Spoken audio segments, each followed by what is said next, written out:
Hello, Movie Mavens! Welcome back to the B Movies channel. My name is Bailey, and I put the B in movies. I hope you are having a wonderful week. I want to apologize. I know it's the first week that we've missed thus far in almost a year of the B Movies channel. So story time that will dive into Bailey's babbles as well. So I have never had COVID. I thought I had COVID because I tested because I felt like crap, and so I tested, but somehow all of my tests were expired, so I took the least expired and got the faintest positive line. Like, it was barely even colorized. Like, it was the faintest squint if you miss it positive. So I went ahead, I canceled all my plans for the weekend and the rest of the week. I went ahead and just went under COVID protocol. Turns out it wasn't COVID. I had 6 negative tests after that. And it turns out there is some nasty upper respiratory infection on the loose right now. I caught it. So just, y'all, be safe out there, get vaccinated, test if you feel bad. I went ahead and isolated for 8 days just in case. But fortunately, it turned out it was not COVID. It was just my test was expired, and so basically what happened is the strip inside had deteriorated a little bit. So I guess, like, when I tested, some of the fluid got into the positive line, so it, like, made the ridge pop up because it wasn't really, like, colorized at all. So it wasn't COVID, thank goodness, but whatever I did have was nasty. So just to everybody out there, please test if you feel bad. Please stay home if you feel bad. If you can, mask up. If you are, even if you are in a contagion window. So just that's my word of advice, because whatever I had was nasty. Also, I know you can see the mic a little bit down here. Hi, hello. But someone very kindly let us know that I was a little bit hard to hear in last week's video, so I'm trying something new with the mic. So if you see it, I just wanted it tilted up more, just in case that's what the issue was, so we're just going to ignore that. But long story short, thank you very much for being patient with us the past couple weeks, because like I said, I've been busy, but it's been good busy, and then I got the plague, and really, like, whatever it is, I know actually now a couple other people that have it. It's not COVID, but it's some other nasty upper respiratory thing. So again, just take your vitamin C, get your flu shots, get your COVID boosters. Again, stay home if you're not feeling well, and if you can. I know for some people that may not be a possibility, but in that case, please mask up. And yeah, so just, again, thank you for your patience. But the good news of that is the fact that I was curled up on my couch and felt like I'd been hit by a monster truck is this week's video is going to be packed. And I mean packed. Because I have a lot of stuff I want to talk about. I even moved some stuff out of this video for next week's video. So definitely grab a snack and settle in. I'm probably gonna hit this mic 98 times. I'm sorry again. I'm doing a little test to see if this helps with the sound at all. So grab a snack, settle in, and just buckle up, because we have a packed video for you today. So I'm gonna go ahead and end the Bailey Babbles here with one last thank you for being patient with us. Again, I know it's been a little bit nutty the past couple weeks. It's been good busy, and then, bad busy in the fact that I was sick for several days. But, again, that means today we are in for a packed video. So let's go ahead and kick it off with today's blog roundup, which, for those, if you aren't familiar with the channel, if this is your first time, the B Movies channel is a continuation of the B Movies blog, which you can just find at bmovies.blog. It's also always linked in the description box down below. So, over on the B Movies blog, we release pieces Monday through Friday at 10 a.m. Central Standard Time. Hello, Shiloh. Sorry, my little Chewini has decided to enter the chat. Hi, buddy. I can't pick you up right now, sweetheart, but I love you. You can find those pieces on, like I said, bmovies.blog Monday through Friday at 10 a.m. Central Standard Time. As I always say, sometimes WordPress decides to be like, nah, girl, and I have to go in and manually, like, refresh it so it pushes it out. Then it's like, oh, hey, your blog went out. And I'm like, thanks, WordPress. But that's usually where they are. You can also subscribe over there to get those pieces delivered straight to your inbox. I know sometimes they may go to social, so just search for them. I promise they're in there. So this week over on the B-Movies blog, on Monday we talked about books I loved growing up, because I know I am really bad. It's not that I don't like reading. It's just, y'all, I'm such a movie show content person that I don't always have the time to read. And so, which we know, like, I devoured My Heart is a Chainsaw, the Indian Lake trilogy, devoured it. But unless it's something that really just hooks me, I usually watch content. We know I read a Stephen King book every October, but I don't read as much as I should. And Elliot, that's why I count on Elliot to keep me in the know of things. But when I was a kid, oh my gosh, I devoured books. And so I talk about, like, The Amazing Days of Abby Hayes, Heir Apparent, the Sammy Keys books, just a ton of books that I loved, especially as, like, I would say, like, a preteen. These were, like, big for me, like, 9 to, like, 12. And so I give a little bit of background about those. Heir Apparent was a big one. Everyone that I know read Heir Apparent, man. Everybody read Heir Apparent. That was a big one when I was, like, in the 7th grade. And then on Tuesday, we talked about MTV dating shows, which, as most of us know, did not age well at all. And there are a lot of things I get nostalgic for. MTV dating shows are not one of them.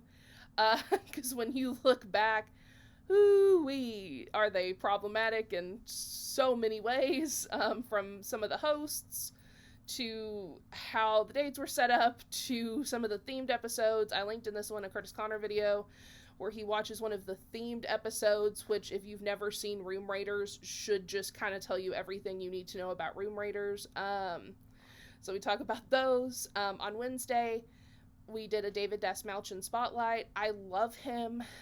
He's really good friends with the Boulet brothers, also, for those who don't know. So he's like the Halfway to Halloween special. He was in Suicide Squad, which I feel like really kind of, like, put him, like, propelled him forward. He was, oh my god, I'm blanking. Is it Polka Dot Man is who he was?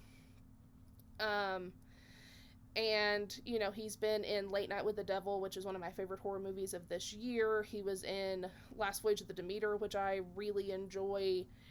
And so he's in The Boogeyman, which y'all know last year I loved. So I thought he more than deserved a spotlight on the B-Movies blog. On Thursday, we talked about some of KP's favorite movies. For those who don't know, my mom passed away 2 years ago.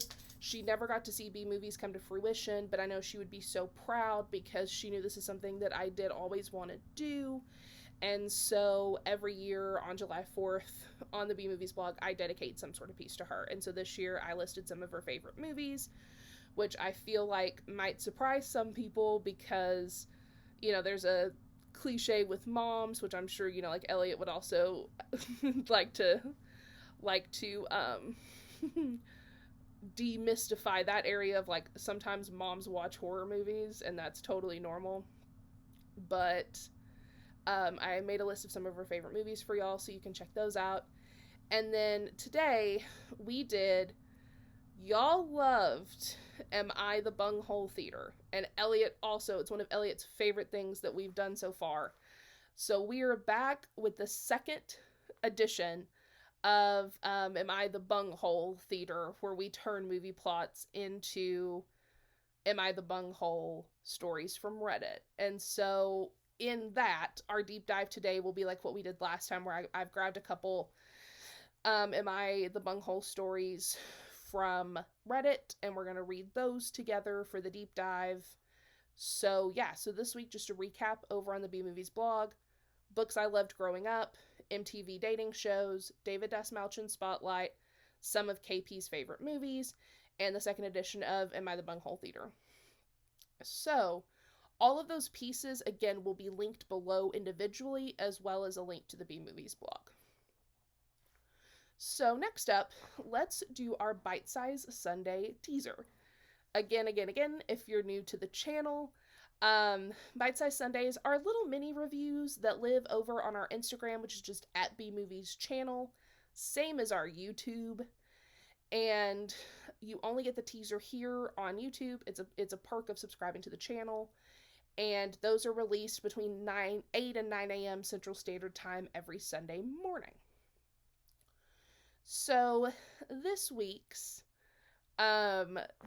teaser, which if you're also new, it's not a straightforward teaser. It's more of like a Hannibal Lecter, Clarice Starling, like run around teaser riddle. But today's teaser is, I have a feeling the dreams won't be so sweet if Yorgos is at the helm. So that is your Bite-Size Sunday teaser. Again, look for that on Sunday over on Instagram. And so let's go ahead and jump into today's deep dive. So, as with last time, I'm going to keep things as light as possible. I don't want to get into a lot of heavy Reddit stories just because, you know, some of them I'm like, I don't feel like I'm equipped to talk about, and, you know, we're here to kind of keep it light when we can. And I'll also throw all of the original posts in the description box below so you can check those out as well. So the first Am I the Bunghole story is, am I the bunghole for throwing out my girlfriend's fruit? This might sound crazy, but here's the deal. My girlfriend, Jamie, 29 female, is obsessed with fruit. It's great, healthy and all, but she has a habit that's driving me nuts. She cuts up apples, watermelon, whatever, leaves them on the counter uncovered all day. Even worse, she keeps using little cups to reuse tea bags, leaving them out for hours with the tea still in them. Perfect breeding ground for mold, not to mention a total eyesore. We already had a fight a few weeks ago because I threw out those used tea bags. Apparently, that's a cardinal sin in her world. And this is Bailey interjecting here. I'm already going to address how this guy talks about his girlfriend. Don't worry. Don't worry. Don't worry. Now we have a full-blown fruit fly infestation thanks to her fruit platter displays. Today's prize? Half a lemon literally crawling with flies and some apple slices that look like week-old dog treats. So, trying to be the sanitation hero, I tossed the whole thing. Big mistake. Apparently, throwing out fruit that's become a breeding ground for flies is wasting food in her eyes. She claims she was going to eat those fly-covered apples anyway. Now we're not speaking. I called her out on the flies, but she blew up, accusing me of being wasteful and not respecting her dietary choices. It's gotten to the point where I don't even want to use the kitchen anymore. Am I the jerk for wanting a clean kitchen, or is this just the battle you pick when you date someone who uses the counter as a personal fruit orchard with questionable hygiene practices? Okay. First of all, I do not like how I'm going to assume this is a man. It may not be. And of course, like we know, like I am queer. Yeah. I'm going to assume it's a man. However, regardless of how OP identifies, I hate how they're talking about their girlfriend. I think they are being so patronizing and so demeaning, and I just want to get that out of the way. I'm going to say not the bunghole, because I do think, and here's the thing, I am someone who, like, I will try to find a way to use every single ingredient that I bought for something if there are some left over. I am one of the least wasteful people. Like, I will recook leftovers in new innovative ways. I will try to use every single part of an ingredient that I have. fully. But there are parts of this that are health hazards. Like, as someone who I worked in the service industry for a long time, I was the assistant manager of places, I was the manager of places. There's a lot of, like, upholding sanitary standards. This could be really bad. However, my alternative to her is, if she doesn't want to waste food, if they're able to, like, have a compost in their backyard, or to get a compost bin, or there's one near, that would be a good way to maybe reuse some of these things. And again, like, I'm not an expert on composting, but that would be my alternative to her, is like maybe compost or read up on other ways to be sustainable. Because the thing is, if like fruit flies are getting in this and stuff, she could get sick. It could, like I do agree with this person, like, it could cause some mold. And so I am all for being healthy and sustainable and cutting down on waste, but I agree. I say not the bunghole, but I do think there are other options here that I think, and again, I don't like how OP talks about their girlfriend. I think it's very demeaning, and I think that there was a much better way to address this situation and to describe this situation. So that's where I'm going to leave it, but that's how I feel. So next is, am I the bunghole for wearing white to a baby shower? I, 29 female, have been friends with Claire, 28 female, since high school. We have a small group of friends that has stayed close since then. Claire is pregnant and had her baby shower yesterday. I wore a white and blue floral sundress. I didn't think anything of it because, as far as I know, white is only inappropriate for bridal events. When I arrived at the shower, Claire's mood seemed to immediately sour, and she was really cold toward me. Later, one of my other friends pulled me aside and asked me to leave. She said that Claire was offended by my attention-seeking behavior and that it was inappropriate to wear white to Claire's event. I left. I'm super confused. Like I said, I thought the white rule only applied to bridal events. Our friends are refusing to take sides, but a couple have told me I should apologize even if I don't think I'm wrong. Am I the bunghole? So the verdict on Reddit was not the bunghole, and I fully agree. Like OP said, if this were a wedding and she had worn white to a bridal event, if you watch Reddit stories on Smosh like I do, there have been stories like that where it's someone, I believe it was an ex-wife or an ex, wore like a very bridally dress to new wife's wedding. But I don't, based on these details, and again, that's the catch of Reddit stories, right? We have to, like, based on these details, I don't think she did anything wrong. The only thing that I could reasonably see is if there were some sort of dress code in the group chat or on the invitation, and she explicitly went against that dress code. But other than that, I've never heard of any rules for baby showers. I've been to several baby showers. I've been to bridal events. Like, I'm in my early 30s, y'all. Like, yeah. I was supposed to go to a baby shower before I got the plague. I'm bummed I missed it. So, I don't know. Have I encountered people like this in my day, or have friends who have friends like this?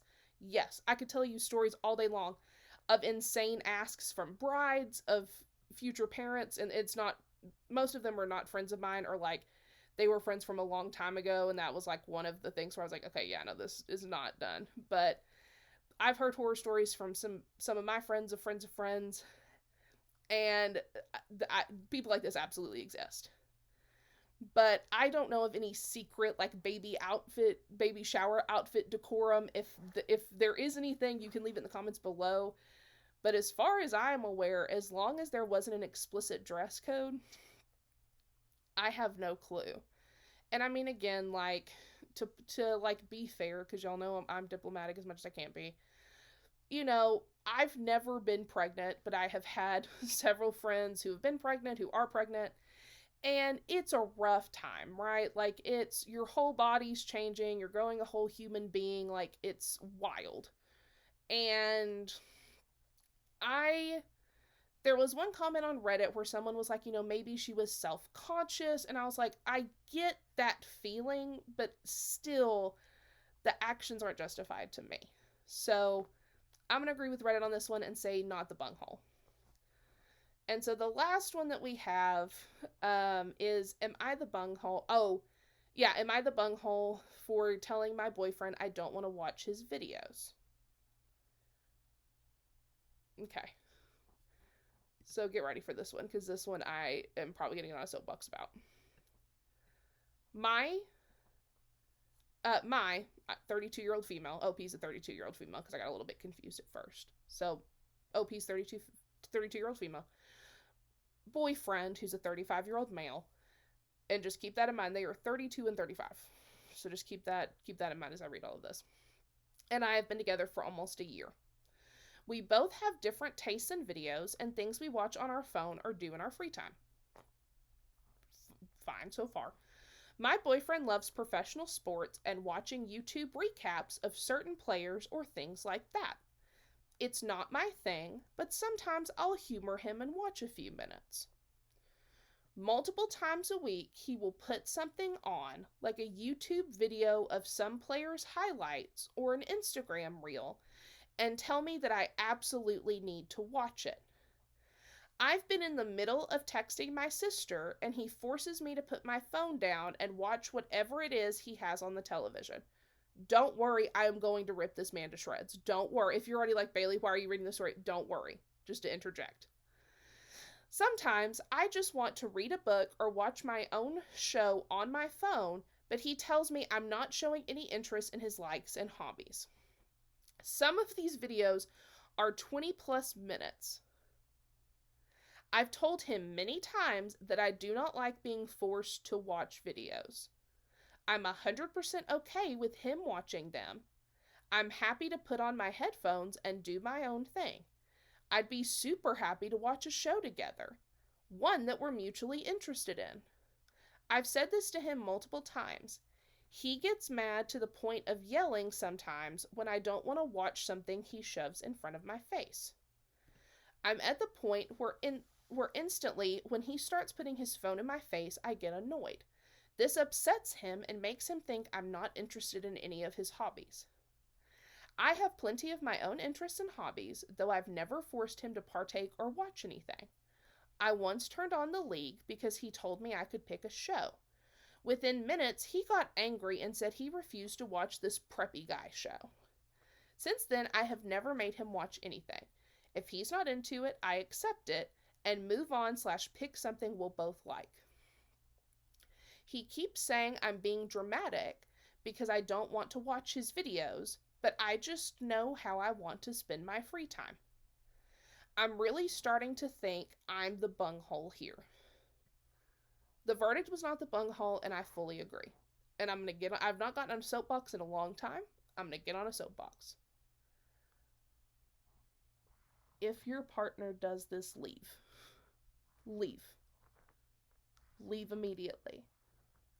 Here is the thing. You and your partner don't have to have all of the exact same interests, but what you and your partner do need to have is respect for each other's mutual interests. I have liked and dated so many people who don't like horror movies, and that is fine. However, have they ever been disrespectful? No. Nope. I have liked or dated people who are into sports. I am not a sports girly. But my thing is, will I go to a sporting event and will I eat concession food? Yes, I will. Will I find a way to have? Yes. If your partner does this, leave. This is, to me, as someone who grew up in a household with, as we've talked about, and a booter. This is why I wanted to put this one in here. Because I know that I said we weren't going to be heavy, but I totally forgot that this was the last story in here because I have had the plague. So apologies in advance. This is, I was going to say borderline. This to me is a giant red flag of a booter behavior. Okay? You need to find someone who will respect your wishes and your boundaries and have mutual respect for the things you like. Okay? Like, girl, run. Run. Run. No. He is 35 years old. That is far too old to act like this. And again, are you always going to love the same things your partner does? No. Not at all. But it is about respect. It is about respecting boundaries. It is about respecting their interests. And it is about not forcing your interest onto them. So, that's I'm getting off. If you hear some rustling, it's me getting off my soapbox. But yeah. So that's going to end RMI the button. I'm going to end on that just because run. I wanted this to like be a teachable moment of run. Get out of there. Because to me, this is like wee woo of not a good situation. So that is going to do us for our deep dive. Sorry to end on this note. I promise the rest of the video will not be like this. So let's go ahead and dive into our special features. And y'all, I have some good stuff this week. Not to brag, but I have some good stuff this week. So, again, if you're new to the channel, the special features section is reserved for updates on our favorite analog horror series and horror ARGs. And it's just a place for content that may not always make it to the B-Movies blog, but I still want to talk about it, and it's just another perk of subscribing to us on YouTube. So the first thing up is the East Patch's Rot series. Y'all know we are big fans of the Mangan sisters and the East Patch over here at B-Movies, and I'm not sure how I missed this series starting, because I am because I am subscribed to y'all on both the B-Movies channel and my personal account. But if y'all are watching, because y'all have commented before and I very much appreciate you, if y'all are watching, I apologize that it's taken me this long to start covering it, because this series the concept is so cool. I can't wait to dive in. So it's so cool. So Rot is this interactive series wherein we, the audience, aka the citizens of Concreta, it's a space station, are responsible for determining the fate of criminals by asking questions to both the commanding officer and the accused throughout a series. Excuse me. So, after questioning is over, a vote is then taken whether to release, ostracize, or terminate the convicted, aka it's a call to rot, is what they call it. It also seems that at the same time, some sort of rogue agency that appears to be named Fit is trying to hijack the signal and speak to us along the way. And so each episode is part of the rot process. So it's like the introduction, the interrogation, and then the verdict. And first of all, this is such a cool and unique concept. As someone who grew up with if you remember the Fox Kids, like Where on Earth is Carmen Sandiego series, and shows like Crashbox on HBO that had segments like Mugshots, this is such a cool and innovative way to bring back this concept, but for adults. Secondly, as with everything y'all do, the animation is top-notch. I am not surprised, given the quality of y'all's work in any way, shape, or form, at how excellently this is executed and animated, but y'all just continue to blow me away. I love this series so much. I love this concept so much. And I think it's such an innovative way to engage with your audience, because you're putting out so many polls and votes, and you have like the Patreon element versus the YouTube element, and people just upvote the questions that they want asked. And I think it's such a cool concept, and y'all should definitely check it out. The videos are I think the full series right now is probably maybe half an hour long. And as always, I'll link like the East Patch channel below, as well as the Rock playlist, but y'all should definitely check this one out. It's so much fun. It's so cool. I love this concept. So next up, I have a horror short for us, because we have got to talk about Gorgazma's Pizza Panic Party. It is so good. I think I first heard about this. It was on Instagram. It might have been Bloody Disgusting. I'm not 100% sure. But the short is so good. Especially, I feel like if you're a fan of Henenlotter, you'll really like this short. Henenlotter and stuff like Slumber Party Massacre. So, set in 1986, 4 friends settle in for a hangout. One shows up with pizza, but unfortunately, it seems like this pizza is not topped with pepperoni, it's topped with possession. So, first and foremost, the effects in this short are so impressive. It looks like a lot of, if not all of them, are practical, which we all know, hi, hello, I am the queen for practical effects. Queen of practical effects. Love it. I can't rave about them enough.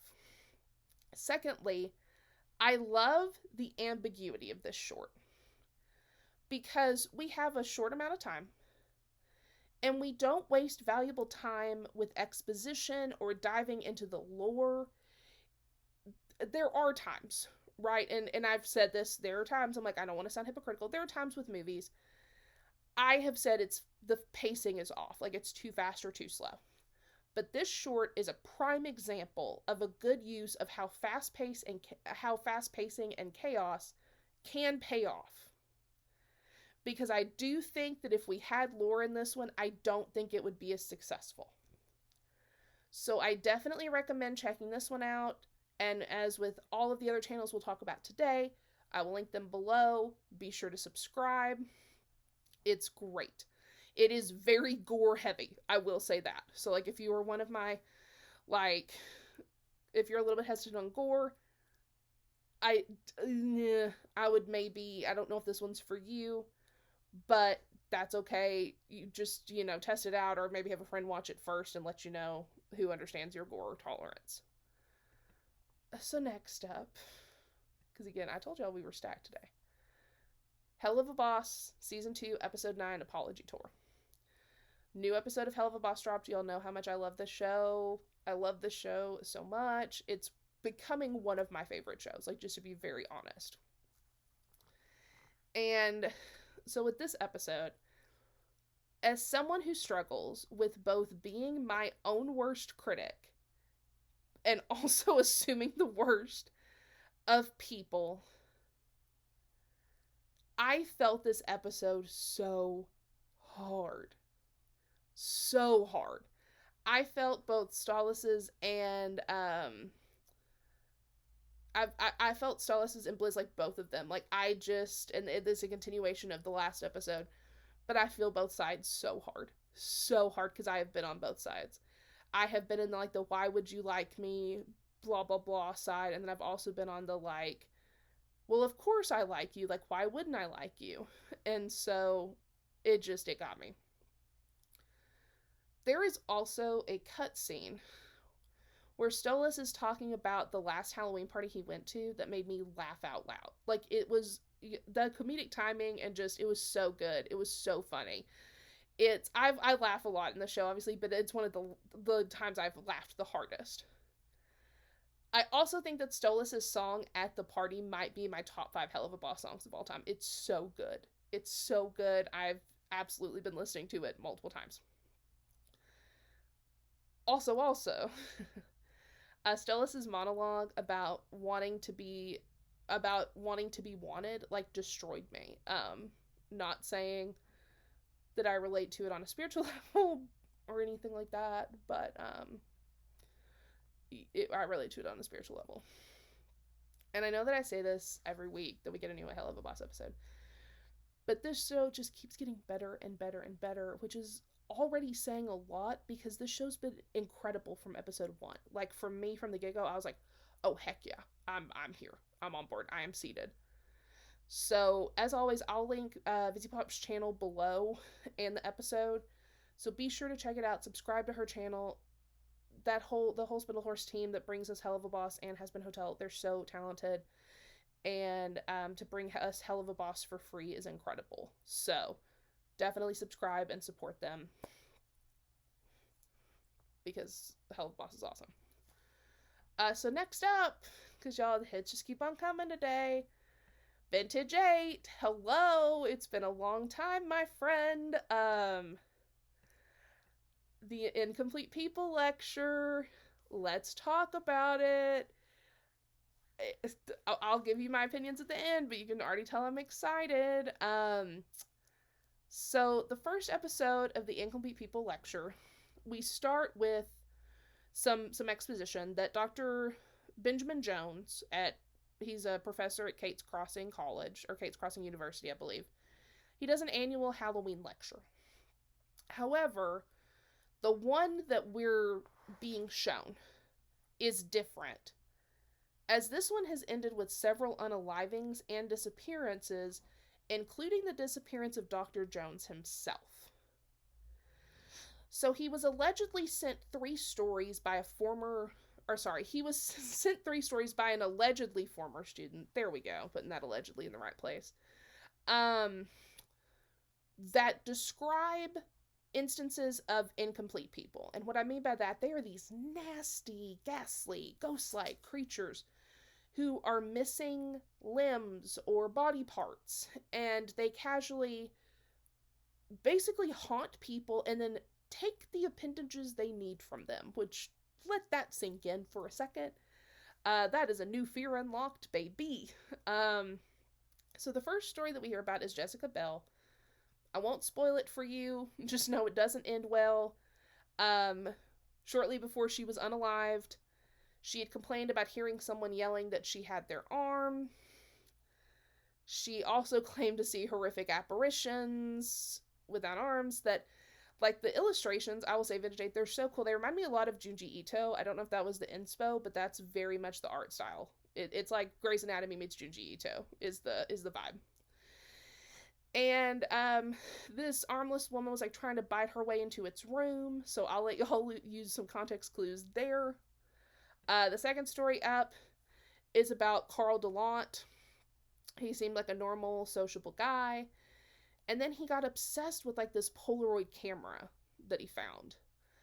And so apparently it turns out Carl was taking like pictures, like he couldn't go more for 10 minutes without taking a photo.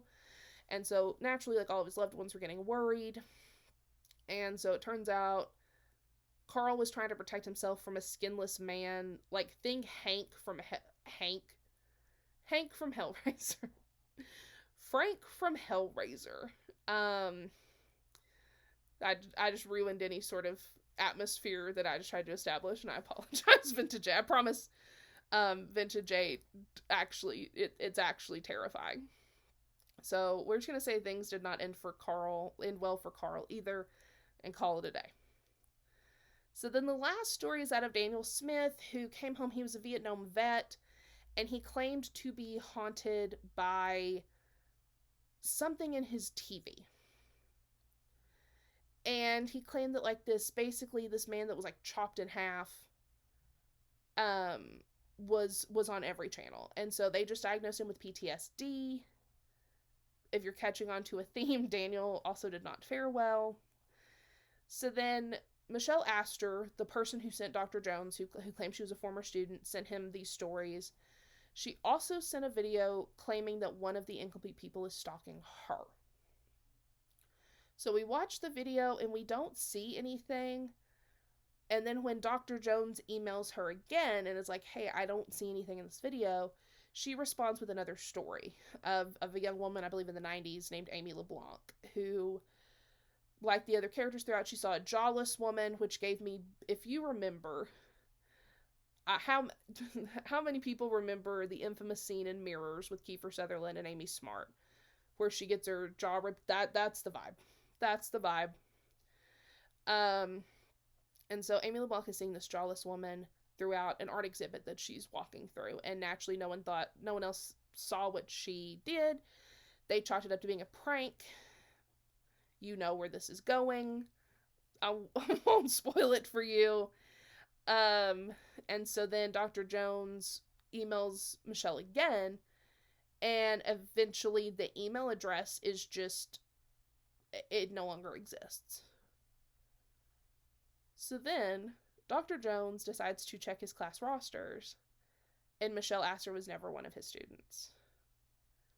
So where is this coming from, babes? Who's sending this? So there's some stuff I purposely left out because I don't want to ruin it all for you. But Vintage 8, you've done it again.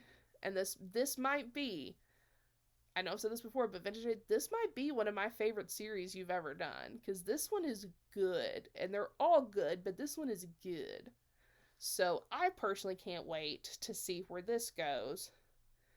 Because I'm very intrigued by this. I think this is a very cool concept.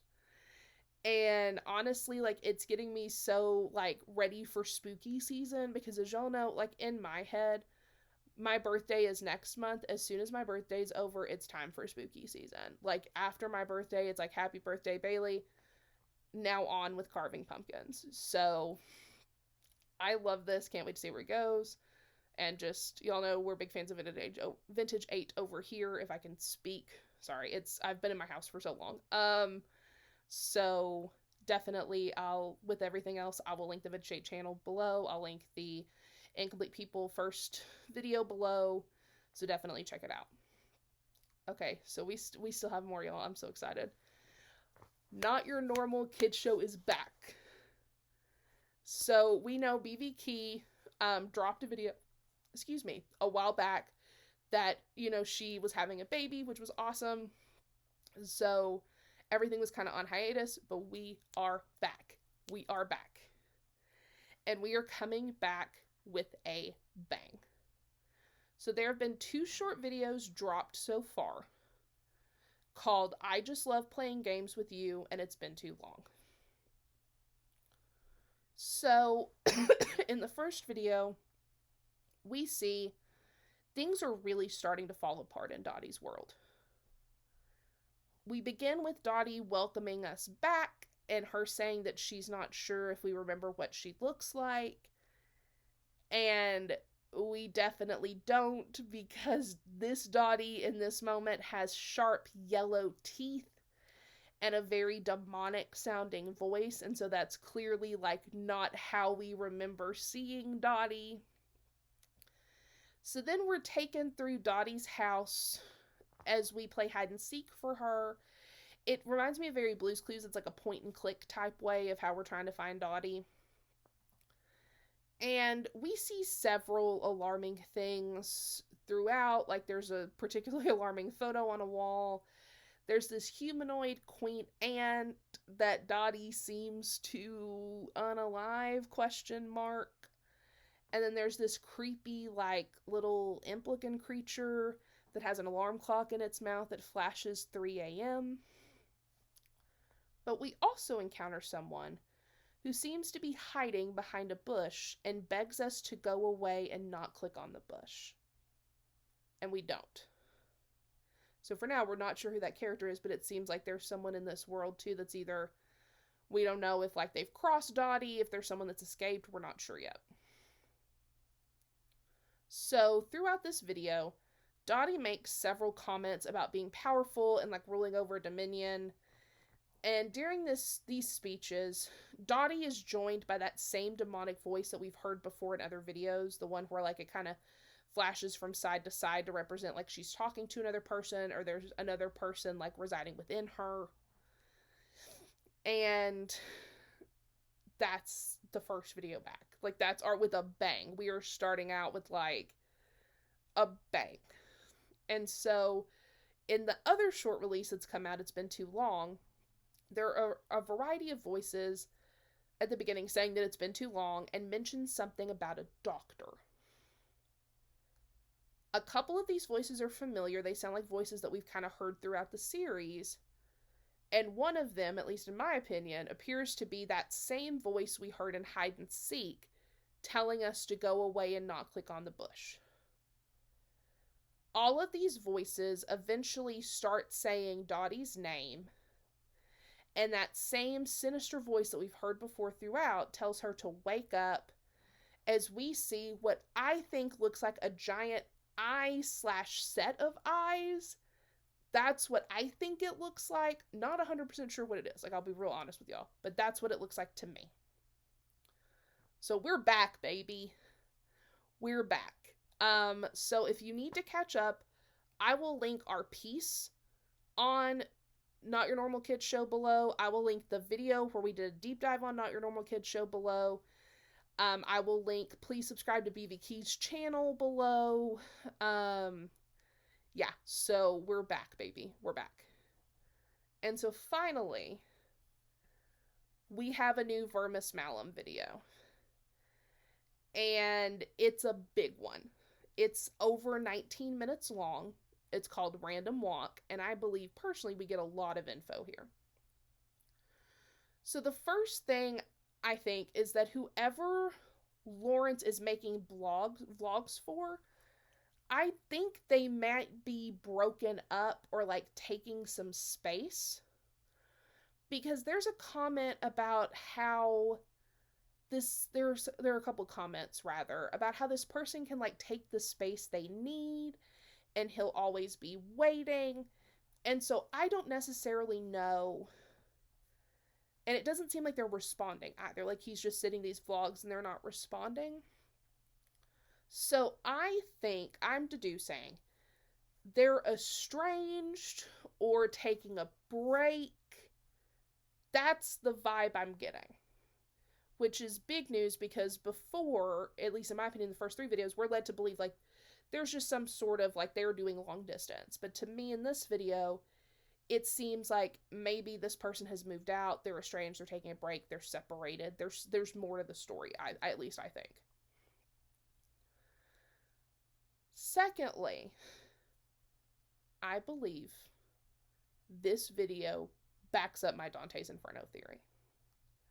As we see, the first big level of the game is a casino run by a very horny Lady Lux. And if you've been paying attention to our previous pieces, you'll know that the first level of Dante's Inferno is lust. And it's all about gambling and and I think I'm right. And listen, have I thrown out a lot of theories that wind up not being correct about a lot of the things we talk about? 100%. But I do think I'm right on this one because this is too... You have the Beatrice reference, you have all of like this Hell and Virgil stuff in the back. I think I'm right on this one. It will not surprise me if the next video is not the second ring, which of course, like I say that and I don't remember. Is it anger?